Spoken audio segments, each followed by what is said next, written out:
La nymphomanie, un mot que tout le monde connaît sans vraiment savoir ce qu'il y a derrière, justement.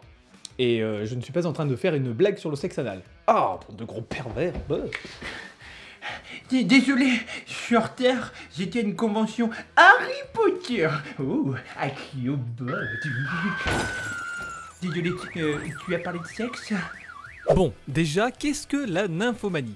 De son vrai nom médical, hypersexualité, il s'agit d'une pathologie psychiatrique liée aux addictions.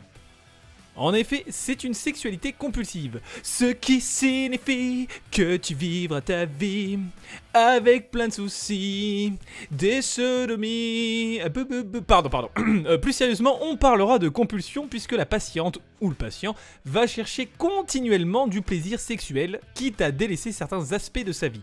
Comme un toxico va préférer consommer son produit... Allez vite, vite, faut que je puisse me piquer.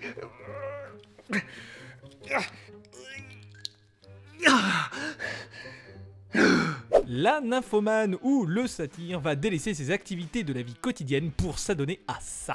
Allez, vite. Il faut que je puisse me pignoler là. X vidéo, allez. Oh, déjà? Évidemment, je vois déjà tous les gros queutards du monde en train de dire c'est une nympho, c'est une grosse salope, elle aime la bite. Déjà, à toi le Régis ou Kevin des temps modernes, je t'apprendrai qu'il existe exactement la même pathologie pour les hommes. Et ça s'appelle le satyrisme. Ce qui est amusant, c'est de constater que de nos jours, eh bien, être une nymphomane, c'est être une grosse salope qui se fait baiser par tout le monde et qui mériterait même de se faire violer, selon certains. Voilà. Alors que le satyrisme, bon, à la limite, dans le pire des cas, c'est juste un gros queutard. Et dans le meilleur des cas, c'est carrément un champion. Ouais, bravo. En fait, non. Faux. C'est faux. Totalement faux. Pas du tout ça. Non. J'ai envie de te dire menteur. Pour commencer, un mec qui baisse tout ce qui bouge, c'est pas forcément du satyrisme déjà, et c'est encore moins un champion. Non, au contraire, c'est tout l'opposé. En tout cas, l'hypersexualité est une maladie, hein, qui n'est pas fun du tout pour toutes celles et ceux qui en souffrent. Et d'ailleurs, c'est un dérivé de l'addiction au sexe de façon globale, hein, effectivement, dont je parlais déjà dans cette vidéo avec l'addiction au porno. Et dis-moi, en parlant de sexe, toi t'en aurais pas marre de t'auto-sucer là en te faisant de la pub? Ça doit te laisser un mauvais goût dans la bouche. Bien. Alors, petite question de culture générale, pourquoi appelle-t-on ça justement la nymphomanie et le satyrisme? Eh bien en fait c'est très simple, le psychiatre qui a justement découvert cette pathologie avait deux enfants, justement, nymphe et satyre, qui avaient une addiction au sexe, hein, tout simplement, et qui avaient même une relation incestueuse. Ah bon? Mais dis donc, vous direz qu'ils viennent du nord de la France, ceux-là, hein? Oui, effectivement. D'ailleurs, tu apprendras que cette pathologie a été découverte à Lille. Waouh! Sérieux? Évidemment que non, putain! Bien sûr que c'est faux, abruti! Plus sérieusement, cela provient évidemment des nymphes et satyres, des créatures issues de la mythologie grecque. Et là, je vous parle pas du kebab au coin de la rue qui fait de la viande de rat. Ah non, hein! Les nymphes personnifiaient la beauté, la féminité et la créativité, et avaient de nombreuses aventures sexuelles dans les mythes.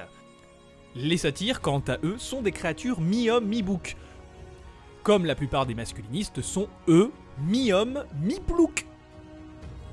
Ils ont un comportement lubrique et libidineux. Ils ont même tendance à accompagner souvent les nymphes dont ils courtisent les faveurs sexuelles. Petite anecdote, à l'époque gréco-romaine, il était de bon ton pour un homme, en tout cas c'était un critère de beauté, d'avoir un petit zouizoui. À l'opposé justement des satyres qui étaient justement classifiés comme putain de moches, juste parce qu'ils avaient une bite énorme. Et justement, ils étaient représentés dans la mythologie justement avec un membre turgescent assez imposant. Et donc, juste à cause de ça, ils étaient dégueulasses, bah. Donc même dans les noms de maladies, on montre clairement que les hommes, ils pensent qu'au cul, voilà.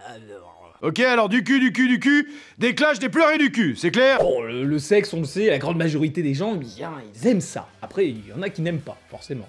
Mais la grande majorité, ils aiment ça. Ah ouais. Oh, Wingardium Leviosa.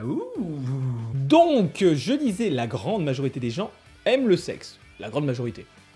Et oui, effectivement, on baise plus ou moins souvent, selon la relation et selon les personnes. Mais ne vous inquiétez pas, gourgandins et gourgandines de tous les pays du monde. Le nombre de partenaires de façon générale et le nombre de rapports sexuels par jour que vous pouvez avoir ne vont pas forcément impacter dans le diagnostic d'hypersexualité. Et non. En revanche, c'est le côté compulsif de la chose qui fera que vous souffrez ou non d'hypersexualité, hein, tout simplement. En effet, si le besoin, les pulsions sexuelles débordent dans votre vie de tous les jours et surclassent à peu près tous les actes de la vie quotidienne et tous les autres plaisirs que vous pouviez avoir avant, eh bien là, il va falloir se poser des questions.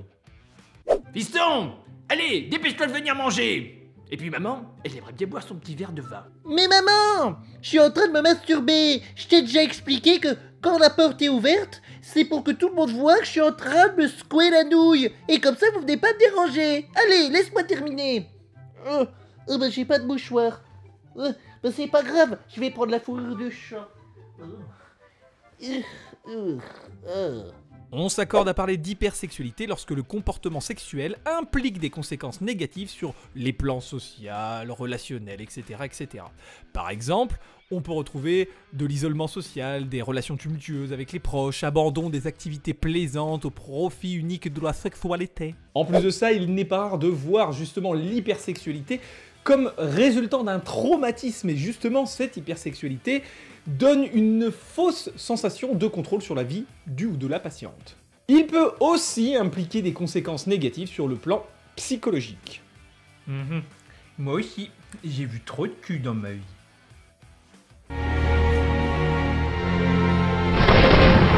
À présent, parlons des raisons possibles justement de l'hypersexualité. Oh.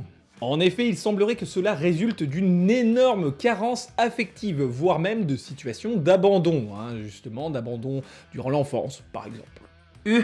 Question, est-ce que ça compte d'avoir été abandonné dans une poubelle quand on avait 3 mois? Oui, ça compte même double, voire triple, mais dans tous les cas, c'est clair que ça compte. De même, cela peut résulter d'une autre pathologie psychiatrique. De ce fait, l'hypersexualité serait un symptôme, comme pour les personnes souffrant d'un trouble bipolaire lorsqu'ils sont en phase maniaque. Et dis-moi, c'est comme les ours? Quoi? Ben oui, les ours bipolaires. Ah, ok. Eh ben écoute, moi je vais aller me petit suicider, parce que j'en ai plein le cul. Dans de rares cas, des atteintes neurologiques, plus précisément du système limbique, justement, qui va gérer nos pulsions sexuelles, peuvent entraîner une hypersexualité. De même, certains anti-parkinsoniens pourraient favoriser l'apparition d'une hypersexualité. Eh ben dis donc, tous ces tremblements, ça doit bien aider pour la masturbation. Sinon, pour les autres, ils peuvent toujours s'asseoir sur une machine à laver, tu sais. Une machine à quoi? À laver. Ah non, je connais pas ça, j'ai jamais utilisé. Oh putain, ah oui, mais c'est ça qui pue. Oh. À présent, tel un serveur vous présenterait le menu du jour, justement, dans un restaurant bien trop cher que, évidemment, beau papa et belle maman vous paieront gracieusement, eh bien je vais vous présenter les différents symptômes. Bonjour monsieur. Alors, avec le menu du jour, nous allons vous proposer un excès de réflexion, de planification ou d'activité sexuelle avec son homard. Des pensées ou fantasmes obsessionnels sur le sexe, un comportement sexuel qui devient dangereux pour soi-même ou pour autrui, saupoudré évidemment de cannelle, bien sûr, un sentiment d'incapacité à contrôler ou à réduire l'activité sexuelle et son verre de vin, cacher ou mentir à propos d'actes sexuels, servi avec beaucoup de honte, évidemment. Tromper dans le cadre d'une relation engagée, voilà. Et pour finir, sentiment de culpabilité ou de remords après une activité sexuelle. Et son coulis de fraises. Alors, qu'en dites-vous ?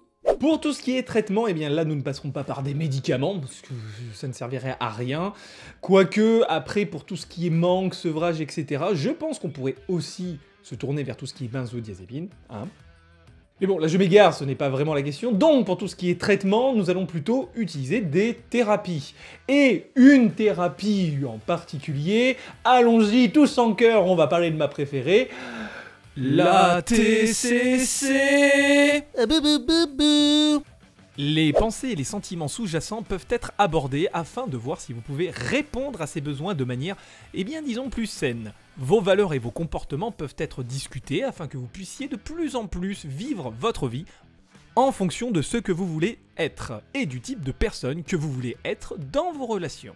De ce fait, via la TCC, le but va être de vous apprendre de nouveaux mécanismes et de nouvelles façons de faire justement pour gérer tout ce qui va être pulsion et pour mettre un terme à tous vos anciens mécanismes de défense qui étaient assez déconnants, si vous voyez ce que je veux dire. Bien sûr que si.